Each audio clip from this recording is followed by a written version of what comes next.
बिस्मिल्लाहिर्रहमानिर्रहीम। कुछ बातें हमारे मजहब ने ऐसी हमें बताई कि आज के लोग उसको तंग नजरी कहते हैं, लेकिन हम आज पूरी जिम्मेदारी से आपको अल्लाह ताला की बताई हुई हदूद बताएंगे कि जिनसे तजावुज करने से मियाँ बीवी एक दूसरे पर हराम हो जाते हैं। आपको पूरा हक है कि आप पूरी वीडियो को देखकर इन बातों को जान लें और इनका बेपनाह ख्याल रखें। अल्लाह ताला ने कुरान में और नबी पाक सल्लल्लाहु अलैहि वसल्लम ने अपनी अहदीस के जरिए से शादीशुदा जोड़ों के लिए कुछ हदूद बयान की हैं, और कोई भी शादीशुदा जोड़ा उन हदूद को पार नहीं कर सकता। सूरह बकरा में इरशाद बारी ताला है, ये अल्लाह ताला की हदें हैं, उनके पास ना जाना। आज के टॉपिक में हम जिन हदूद और गलतियों के बारे में बताने जा रहे हैं कि वो गलतियां ऐसी हैं कि मियाँ या बीवी इन गलतियों में से चाहे दानिस्ता तौर पर मुलव्विस हों या गैर दानिस्ता तौर पर मियाँ बीवी का निकाह टूट जाता है और बीवी मियाँ के लिए हमेशा हमेशा के लिए हराम हो जाती है।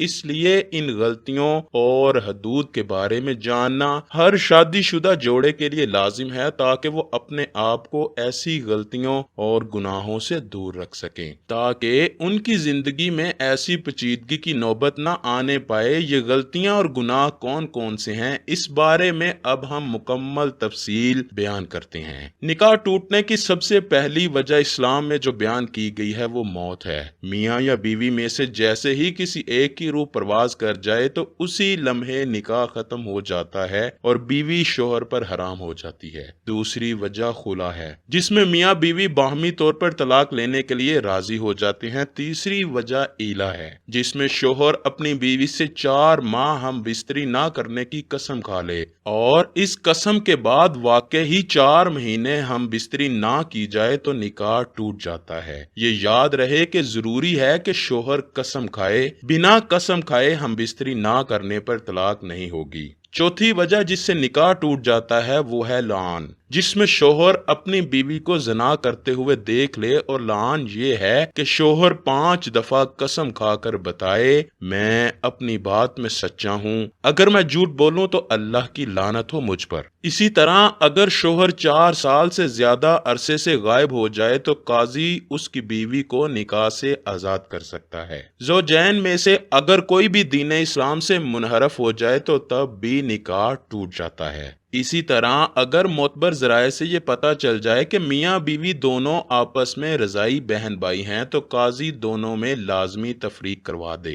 ये याद रहे कि अल्लाह ने रिश्तों की हदूद कायम की हैं और रिश्तों का आपस में तकद्दुस बयान किया है। अल्लाह ताला ने इस इंसान के लिए मुख्तलिफ रिश्ते बनाए हैं, खून के रिश्ते, दूध के रिश्ते, निकाह के रिश्ते, ससुराल के रिश्ते, और हर एक रिश्ते की अपनी हदूद मुकर्रर फरमाई है। कोई रिश्ते महरम करार दिए हैं और कोई गैर महरम। और मुसलमान के लिए कुरान में ये तालीमात सिखाई गई हैं कि कैसे जिंदगी बसर करनी है, किस रिश्ते के साथ क्या सलूक करना है और कैसा सलूक करना है। हर रिश्ते के अपने अपने हकूक मुख्तस कर दिए गए हैं और उनकी हदूद भी बताई गई हैं। चले बात को निकाह के बाद के रिश्तों में वो हदूद बताते हैं जिनमें इंतहाई एहतियात की जरूरत है। अगर इन रिश्तों में जरा बर भी बेहतियाती की गई तो बीवी अपने शोहर के लिए हमेशा हमेशा के लिए हराम हो जाती है। यानी ऐसा होने से मियाँ बीवी का निकाह टूट जाता है। जब बेटा 7 साल से ऊपर का हो जाए तो चाहिए कि वो माँ के साथ ना सोए। इसी तरह बेटी जब 7 साल से ऊपर की हो जाए तो वो अपने बाप के साथ ना सोए। ये शरई हुक्म है, इसलिए इसकी पाबंदी बहुत जरूरी है। शरीयत ने ये अहकाम इसलिए नाफिज किए हैं कि अगर इन अहकाम की पासदारी ना की गई तो इसका नतीजा बड़ा खतरनाक है। इसी तरह जब बेटी 9 साल की हो जाए तो बाप को चाहिए कि उसे प्यार करने में एहतियात करे। बाप को चाहिए कि अगर वो प्यार करना भी चाहे तो सिर्फ बेटी के सर पर हाथ फेरे, बोसा लेना हो तो वो भी सर पर बोसा ले। इसी तरह बाप को चाहिए कि अगर जिस्म को बेटी के जिस्म से दूर रखे। इसी तरह बाप को चाहिए कि अपने जिस्म को बेटी के जिस्म से दूर रखे, क्योंकि अगर ये एहतियात ना बरती गई और कहीं बाप ने बेटी को ऐसे प्यार कर लिया कि बाप की शहवत या बेटी की शहवत उभर गई तो इस सूरत صورت میں اس شخص کے لیے اپنی بیوی یعنی اس کی بیٹی کی ماں ہمیشہ ہمیشہ کے لیے حرام ہو جائے گی اور اس کا نکاح ٹوٹ جائے گا۔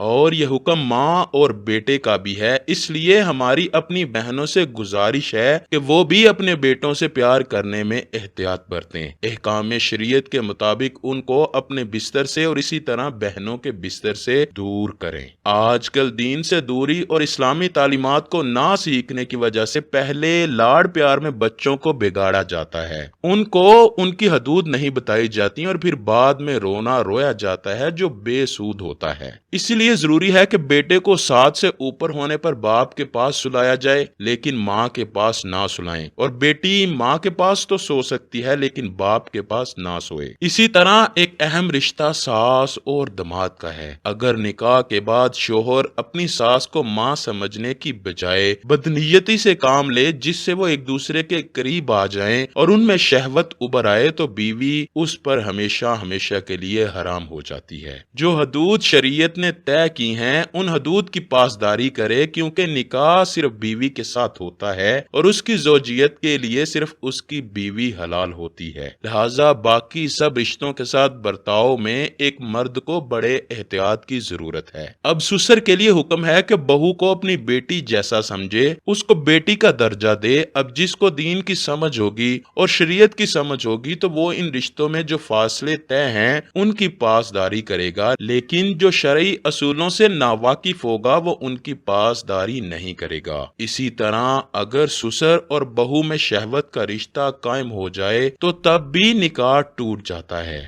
آج کل کے رشتوں میں تو پہلے بے تکلفیاں اختیار کی جاتی ہیں اور جن بے تکلفیوں کو برا نہیں جانا جاتا، جو بعد میں اس حد تک چلے جاتے ہیں کہ لوگ اپنا نکاح ہی تڑوا بیٹھتے ہیں۔ خدارا شریعت کو سیکھیے اور اس پر عمل پیرا ہو جائیں تاکہ ہمارے رشتے پاک صاف رہ سکیں اور ہمارے گھروں میں مذکورہ بالا صورتحال بھی پیدا نہ ہو۔ سب سے بہتر راستہ یہ ہے کہ کبھی بھی دو مخالف ہم جنسوں کو اکیلے بیٹھنے کا موقع نہ دیا جائے، کیونکہ ان میں تیسرا شیطان ہوتا ہے جو کسی بھی پاک رشتے کو ختم کر سکتا ہے۔ آخر میں ہم دعا کرتے ہیں کہ اے اللہ پاک ہمیں شیطان کے وسوسوں سے دور رکھنا اور ہمیں ہمارے رشتوں میں پاک دامنی عطا فرما۔ اس ویڈیو کو صدقہ جاریہ سمجھ کر دوسرے لوگوں تک ضرور پہنچائیں تاکہ زیادہ سے زیادہ لوگ اپنے رشتوں میں پاک دامن رہ سکیں۔ آخر میں ہم دعا کرتے ہیں کہ اے اللہ پاک ہمیں شیطان کے وسوسوں سے دور رکھنا اور ہمیں ہمارے رشتوں میں پاک دامنی عطا فرما۔